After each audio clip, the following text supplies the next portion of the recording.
En la clase de hoy vamos a hablar sobre las etapas del parto y los cuidados de enfermería. El trabajo de parto es un proceso que comienza con el inicio de las contracciones. En una primera instancia, estas contracciones son regulares, dolorosas, que van aumentando en intensidad y frecuencia y que van a terminar con el descenso y posterior expulsión del producto de concepción y la placenta y sus anexos. Generalmente, en términos normales, este proceso comienza alrededor de la semana 37 y 42. Existen signos que anticipan o signos premonitores del trabajo de parto, que muchas veces se considera un trabajo de parto falso.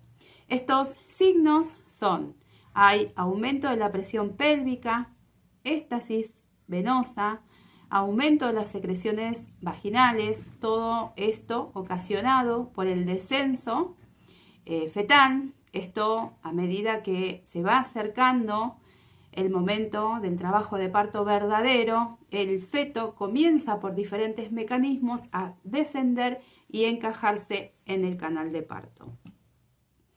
Además, vamos a tener contracciones irregulares que no van a aumentar en frecuencia, duración e intensidad. Va a haber dolor en el abdomen y en la zona pélvica, que este dolor se va a eliminar o abolir cuando la paciente camina.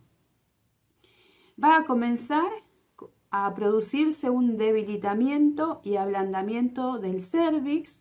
Se puede llegar a eliminar el tapón mucoso o el opérculo y puede haber rotura de las membranas y todos estos signos en conjunto hacen al trabajo de parto falso.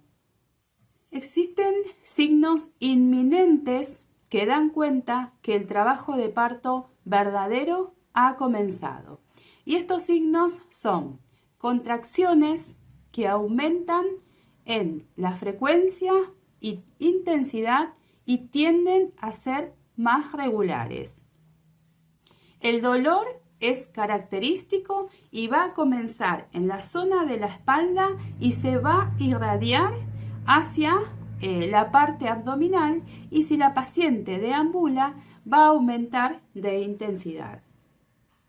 Y cuando tenemos los signos inminentes de parto, se produce dilatación y borramiento del cérvix. El trabajo de parto se divide en 3 etapas. Observemos etapas o fases. Observemos la primera etapa, es llamada de dilatación. Esta dilatación tiene 3 fases y dependiendo de la bibliografía podemos encontrar algunos autores que hablan solamente de la fase latente y la fase activa.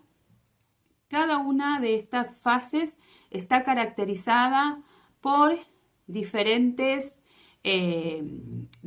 características que van aumentando de intensidad, frecuencia, conforme va transcurriendo las horas del parto.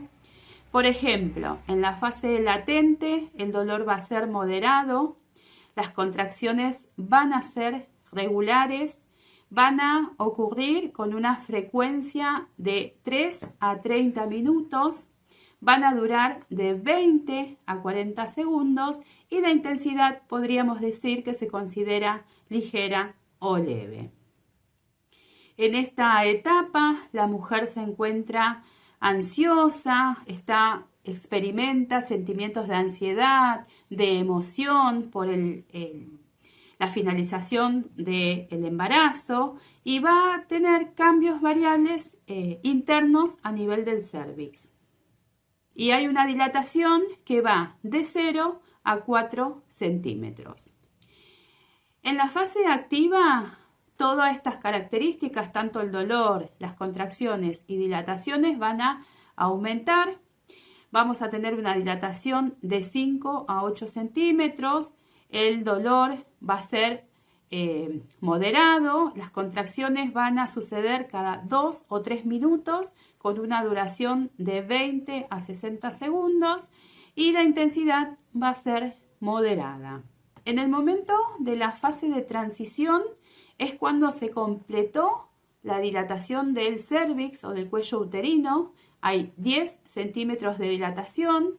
La mujer se encuentra con malestares generales, va a haber aumento de las constantes vitales, va a tener necesidad de pujar y va a haber un aumento en la presión rectal. Además, el dolor tiene una característica fuerte, intensa. Las contracciones suceden cada 1 o 2 minutos y duran de 60 a 90 segundos. Es el momento donde se va a producir o vamos a pasar a la segunda fase. Hay que tener en cuenta que la etapa de dilatación, si bien la OMS dice que la duración de esta fase no debe exceder las 12 o 24 horas en las primíparas y es mucho menor en las multíparas. En realidad, si bien este tiempo es un promedio, la duración del trabajo de parto va a depender de cada persona. Una vez que se produjo la dilatación completa del cérvix, se va a producir la segunda etapa, que es la etapa de expulsión, donde efectivamente el producto de concepción es expulsado y se produce la salida del recién nacido o del bebé. Esta etapa está caracterizada porque la mujer tiene este deseo involuntario de pujar. La tercera etapa, también es llamada etapa de alumbramiento, es donde se produce la separación y el descenso de la placenta. Separación, descenso y expulsión de la placenta. En términos generales, esta etapa no dura más de 30 minutos. Un dato importante a considerar que si transcurrido los 30 minutos la placenta no fue expulsada, estamos en presencia de una complicación del parto. En esta etapa se recomienda que se utilicen o se realice la prevención de las hemorragias postparto, por lo cual se debe administrar oxitocina 10 unidades internacionales por vía intramuscular o endovenosa. En aquellos servicios que no se encuentra disponible la oxitocina, se pueden utilizar ergometrina o sus derivados, teniendo en cuenta que está contraindicada en las mujeres que tengan antecedentes de hipertensión. En caso de no contar con ergometrina, también se puede administrar misoprostol por vía oral. Vamos a ver nuestra normativa nacional sobre la ley de parto respetado. Estas etapas del parto es una situación muy estresante para la persona gestante como consecuencia de las contracciones, el dolor, la ansiedad y la aprensión que se siente al transcurrir el nacimiento de su niño. En este sentido, hay una serie de manifestaciones fisiológicas que se van a producir, como por ejemplo, aumenta el gasto cardíaco, aumenta la tensión arterial, la frecuencia cardíaca, se va a producir hiperventilación, hay alteraciones estructurales en la vejiga y va a haber dolor en la pared abdominal inferior, en la región lumbar inferior y sacro superior. Estas son algunas de las manifestaciones que va a atravesar durante este proceso. Con respecto al rol de enfermería en la sala de dilatante, expulsión y recuperación, seguramente tradicionalmente ustedes saben que dentro de los diferentes efectores de salud hay cuando hablamos de centro obstétrico o sala de partos, tradicionalmente estaba dividida en una sala de dilatantes, sala de expulsión o parto propiamente dicho y una sala de recuperación, quirófanos y la sala de recepción. Y era la persona gestante la que ingresaba a la sala de dilatantes. Cuando completaba la dilatación en la fase de transición era trasladada a la sala de expulsión y así sucesivamente. Era ella que tenía que ir movilizándose para transitar todos estos espacios. Hoy en día, con la implementación de la ley de parto respetado, existen las unidades de trabajo de parto, parto y recuperación, las UTPR, que son espacios que van a adecuarse específicamente para este proceso del trabajo de parto, donde en una habitación individual vamos a tener una camilla preparada con diferentes equipamientos, con la servocuna para realizar la recepción del recién nacido y todas estas etapas que antes se hacían en diferentes salas, hoy en día a través de esta ley se va a realizar en las UTPR. Entonces, ¿qué quiero decir con esto? Anteriormente, y veamos la diapo que nosotros tenemos, las acciones de enfermería estaban separadas según la etapa donde la persona gestante estaba transitando. Por ejemplo, en la sala de dilatantes, nuestras acciones estaban enfatizadas en la anamnesis, en la valoración, en la recolección de esos datos y antecedentes de su historia obstétrica. En la sala de expulsión, por ejemplo, nosotros teníamos que acondicionar la mesa de fino quieto para que esté con todos los elementos para poder asistir a ese parto. Y en la sala de recuperación, nuestras acciones estaban enfatizadas en controlar ese puerperio inmediato para brindar confort, comodidad y para detectar posibles casos de hemorragias postparto. Entonces, hoy en día, con estas UTPR, en la actualidad y en consonancia con la ley de parto respetado, con el fin de garantizar la intimidad durante el proceso reproductivo, se crearon estas salas que estamos observando en la imagen. Tenemos la sala A, la sala B y la sala C, y vamos a ejemplificar con la sala B, que son habitaciones individuales. Esto, si bien lo dice la normativa, sabemos que pueden existir habitaciones individuales, dobles, se pueden estar reestructurando y organizando los diferentes servicios, pero la normativa actual establece que las habitaciones sean individuales, que estén acondicionadas y equipadas para que la persona gestante dé a luz en un solo lugar y que sea el equipo de salud que esté transitando por las diferentes unidades con el fin de acompañar este proceso de parto. En este sentido, vale mencionar que cada persona gestante tiene derecho a elegir el lugar y la forma en que va a transitar esta etapa, como así también quién la va a acompañar o si desea estar sola. En el caso de que desea un acompañamiento, es necesario reconocer y saber que no hay distinción de género ni de parentesco.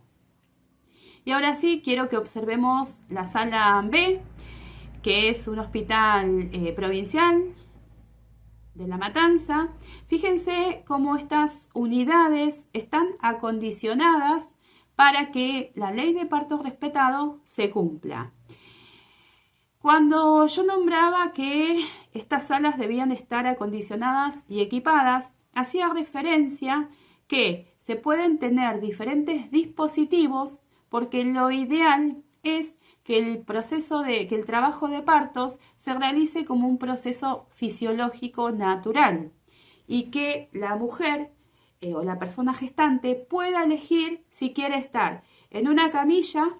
Se desaconseja la utilización de los estribos y se favorece que pueda estar, por ejemplo, con esta liana que observamos acá, para que pueda sostenerse y pujar de una manera más favorecedora de la expulsión del producto de concepción. Vean que podemos tener banquitos para que ella se recueste. También tenemos esta pelota de pilates. Y todos estos dispositivos favorecen el parto. En la otra imagen vamos a ver una sala de partos convencional. Tenemos la unidad, en la imagen A tenemos una unidad con una habitación con 2 unidades. Fíjense que todavía está el aparato de monitoreo fetal, que hay 2 unidades y es la sala de dilatantes. Y en la imagen B tenemos la sala de recuperación que está acondicionada para el acompañante, para la llegada de el recién nacido. Y en la otra imagen podemos observar la famosa sala de expulsión o sala de partos con la camilla convencional que tiene los estribos o las pierneras, la mesa de fino quieto y donde alrededor de la mujer va a estar el equipo obstétrico realizando el parto. Entonces, ¿cuáles van a ser estos cuidados de enfermería en la UTPR?